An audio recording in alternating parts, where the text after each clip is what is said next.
नमस्कार दोस्तों। आज की कहानी है हरिचरणों का आश्रय। एक गांव के बाहरी हिस्से में एक वृद्ध साधु बाबा छोटी सी कुटिया बनाकर रहते थे।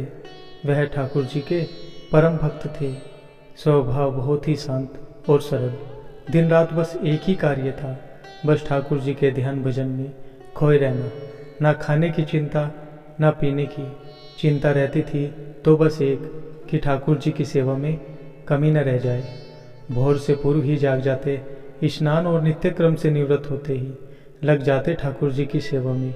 उनको स्नान कराते, धुले वस्त्र पहनाते, चंदन से तिलक करते, पुष्पों की माला पहनाते, फिर उनका पूजन भजन आदि करते। जंगल से लाए गए फलों से ठाकुर जी को भोग लगाते। बिल्कुल बैरागी थे, किसी से विशेष कुछ लेना देना नहीं था। फक्कड़ थे, किंतु किसी के आगे हाथ नहीं फैलाते थे। यदि कोई कुछ दे गया तो स्वीकार कर लिया, नहीं तो राधे राधे। फक्कड़ होने पर भी एक विशेष गुण उनमें समाहित था। उनके द्वार पर यदि कोई भूखा व्यक्ति आ जाए तो वह उसको बिना कुछ खिलाए नहीं जाने देते थे। कुछ नहीं होता था तो जंगल से फल लाकर ही दे देते थे, किंतु कभी किसी को भूखा नहीं जाने दिया। यही स्थिति ठाकुर जी के प्रति भी थी। उनको इस बात की सदैव चिंता सताती रहती थी कि कहीं ठाकुर जी किसी दिन भूखे ना रह जाए। उनके पास कुछ होता तो था नहीं, कहीं कोई कुछ दे जाता था तो भोजन बना लेते थे, अन्यथा वह अपने पास थोड़ा गुड़ अवश्य रखा करते थे। यदि भोजन बनाते थे तो पहले भोजन ठाकुर जी को अर्पित करते, फिर स्वयं ग्रहण करते।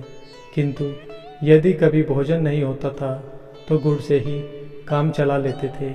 थोड़ा गुड़ ठाकुर जी को अर्पित करते और फिर थोड़ा खुद खाकर पानी पी लेते थे। एक बार वर्षा ऋतु में कई दिन तक लगातार वर्षा होती रही। जंगल में हर ओर पानी ही पानी भर गया। जंगल से फल ला पाना संभव नहीं रहा। उनके पास रखा गुड़ भी समाप्त होने वाला था। अब बाबा जी को बड़ी चिंता हुई। सोचने लगे, यदि वर्षा इसी प्रकार होती रही तो मैं जंगल से फल कैसे ला पाऊंगा, ठाकुर जी को भोग कैसे लगाऊंगा। गुड़ भी समाप्त होने वाला है, ठाकुर जी तो भूखे ही रह जाएंगे। और यदि द्वार पर कोई भूखा व्यक्ति आ गया तो उसको क्या खिलाऊंगा। यह सोचकर वह गहरी चिंता में डूब गए। उन्होंने एक निश्चय किया कि अब से मैं कुछ नहीं खाऊंगा, जो भी मेरे पास है वह ठाकुर जी और आने वालों के लिए रख लेता हूँ। ऐसा विचार करके उन्होंने कुछ भी खाना बंद कर दिया और एकमात्र जल पीकर ही गुजारा करने लगे। किंतु ठाकुर जी को नियमित रूप से भोग देते रहे।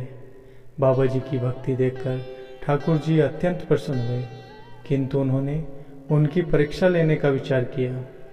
2 दिन बाद ठाकुर जी ने एक वृद्ध ब्राह्मण का रूप धारण किया और उनकी कुटिया में उस समय पहुँचे जब तेज वर्षा हो रही थी। वृद्ध ब्राह्मण को कुटिया पर आया देख साधु बाबा बहुत प्रसन्न हुए और उनको प्रेम पूर्वक कुटिया के अंदर ले आए। उनको प्रेम से बैठाया, कुशल क्षेम पूछी। तब वह ब्राह्मण बड़ी ही दीनवाणी से बोला कि 3 दिन से भूखा हूँ, शरीर बहुत कमज़ोर हो गया है, यदि कुछ खाने का प्रबंध हो जाए तो बहुत कृपा होगी। तब साधु बाबा ने ठाकुर जी को मन ही मन धन्यवाद दिया कि उनकी कृपा से ही वह कुछ गुड़ बचा पाने में सफल हुए। वह स्वयं भी 3 दिन से भूखे थे, किंतु उन्होंने यथासंभव गुड़ और जल उस ब्राह्मण को अर्पित करते हुए कहा कि श्रीमान जी, इस समय तो इस कंगले के पास मात्र यही साधन उपलब्ध है, कृपया उसको ग्रहण करें। बाबा की निष्ठा देख ठाकुर जी अत्यंत प्रसन्न थे, किंतु उन्होंने अभी और परीक्षा लेने की ठानी। वह बोले, इससे मेरी भूख भला कैसे मिटेगी। यदि कुछ फल आदि का प्रबंध हो तो ठीक रहेगा। अब बाबा जी बहुत चिंतित हुए। उनके द्वार पर से कोई भूखा लौटे यह उनको स्वीकार नहीं था। वह स्वयं व्रत थे, 3 दिन से भूखे थे, शरीर भूख से निढाल था, किंतु सामने विकट समस्या थी। उन्होंने उन ब्राह्मण से कहा, ठीक है श्रीमान जी, आप थोड़ा विश्राम कीजिए, मैं फलों का प्रबंध करता हूँ। बाबा जी ने ठाकुर जी को प्रणाम किया और चल पड़े। भीषण वर्षा में जंगल की ओर फल लाने। जंगल में भरा पानी था। पानी में अनेकों विषैले जीव इधर उधर बहते जा रहे थे, किंतु किसी भी बात की चिंता किए बिना साधु बाबा कृष्णा कृष्णा का जाप करते चलते रहे। उनको तो मात्र एक ही चिंता थी कि द्वार पर आए ब्राह्मण देव भूखे ना लौटे। जंगल पहुंचकर उन्होंने फल एकत्रित किए और वापस चल दिए। कुटिया पर पहुंचे तो देखा कि ब्राह्मण देव उनकी प्रतीक्षा कर रहे थे। बाबा जी ने वर्षा और भरे हुए पानी के कारण हुए विलंब के कारण उनसे क्षमा मांगी और फल उनको अर्पित किए।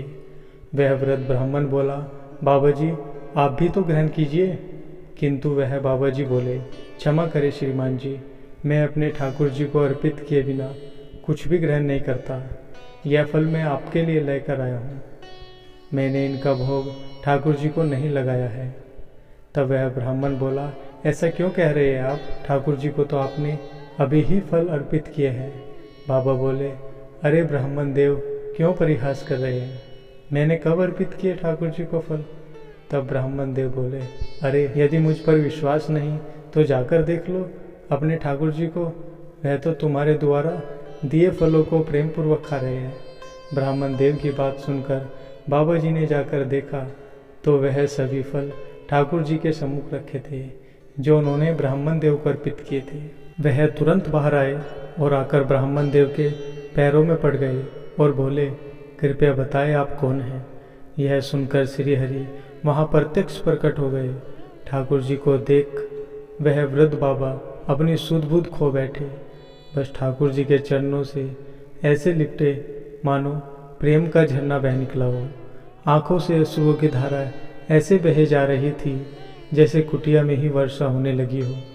ठाकुर जी ने उनको प्रेम पूर्वक उठाया और बोले, तुम मेरे सच्चे भक्त हो। मैं तुम्हारी भक्ति, तुम्हारी निष्ठा और प्रेम से अभिभूत हूँ। मैं तुम्हारी प्रत्येक इच्छा पूर्ण करूँगा। कहो क्या चाहते हो? किंतु साधु बाबा की तो मानो वाणी ही मारी गई हो। बस अश्रु ही बहे जा रहे थे और वाणी मौन थी। बहुत कठिनता से स्वयं को संयत करके वे बोले, हे नाथ, जिसने आपको पा लिया हो उसको भला और क्या चाहिए? अब तो आप बस मुझे इन चरणों में आश्रय दे दीजिए। ऐसा कहकर वह पुनः ठाकुर जी के चरणों में गिर पड़े। तब ठाकुर जी बोले, मेरा दर्शन व्यर्थ नहीं जाता। मांगो क्या चाहते हो? कहो तो तुमको मुक्ति प्रदान कर देता हूँ। यह सुनते ही बाबा विचलित हो उठे।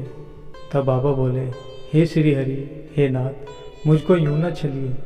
मैं मुक्ति नहीं चाहता। यदि आप देना ही चाहते हैं तो जन्मों जन्मों तक इन चरणों का आश्रय दे दीजिए। हे नाथ, बस यही वरदान दीजिए कि मैं बार बार इस धरती पर जन्म लूँ और हर जन्म में आपके श्री चरणों के ध्यान में लगा रहूँ। मैं हर जन्म में इसी प्रकार आपको प्राप्त करता रहूँ। तब श्री हरि बोले, तथास्तु। भगवान के ऐसा कहते ही साधु बाबा के प्राण श्री हरि में विलीन हो गए। धन्यवाद। जय श्री राधे कृष्ण।